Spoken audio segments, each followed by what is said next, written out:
Buenos días, chicos, espero que se encuentren bien. En esta mañana, el día de hoy, vamos a repasar lo que son las profesiones en idioma cachiquel. Y si puedes leer acá,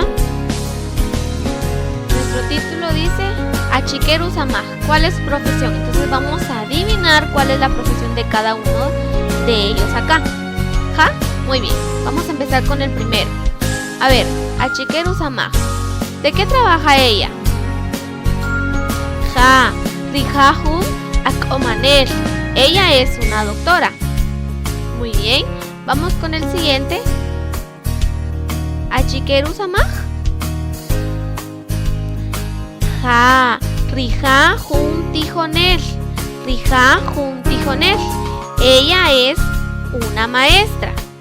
Muy bien, vamos con el siguiente. Acá, Achiqueru Samaj. Ja, Rijahun Banoy Ashlawey, Rijahun Banoy Ashlawey. Bien, él es un panadero. Vamos con el siguiente. Achiqueru Samaj.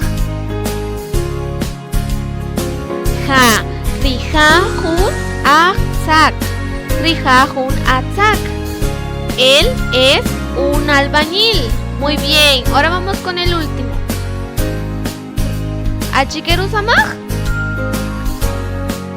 Ja, Rijahun Isoner, Rijahun Isoner, usa Samaj. Muy bien, has hecho un buen trabajo. Recuerda, Rijahun Akomaner, Rijahun Tijoner, Rijahun Banoy Ashlawey y Rijahun Atzak, Rijahun Tisoner.